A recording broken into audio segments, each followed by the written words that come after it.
comenzar con el bike check, traigo un cuadro Fit Ben Lewis en medida 20 con una placa S&M que yo mismo se la puse, con una tijera Odyssey R25,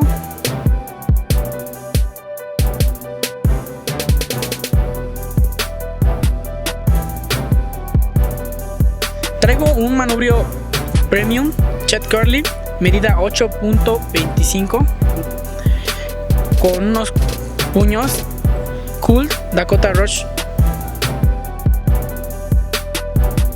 Traigo un poste Profile medida 48 milímetros con un headset Premium con aumentos Aerospace. Mi par de masas son Profile Mini Hoop, la uso yo en izquierda.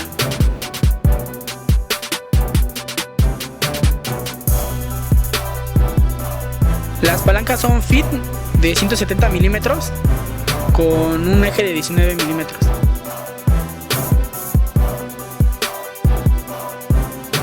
El sprocket o plato es un Profile de 25 tiempos para sistemas Plane de 19 milímetros. De cadena tengo una Odyssey Keychain. Traigo un par de aros G-Sport modelo Beer Cage.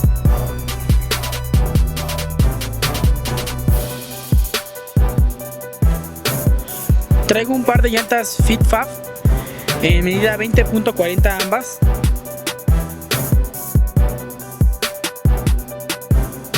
El asiento tripod es Odyssey, igual de Galaxia. El tubo igual tripod es Odyssey. Los pedales son unos Odyssey Twisted en modelo de Galaxia.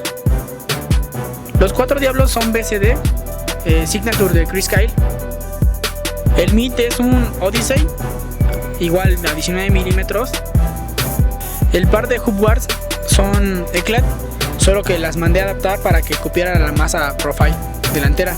Las Hub Bars traseras, del lado del drive traigo una Eclat que igual la mandé a adaptar, y del lado opuesto traigo una Profile.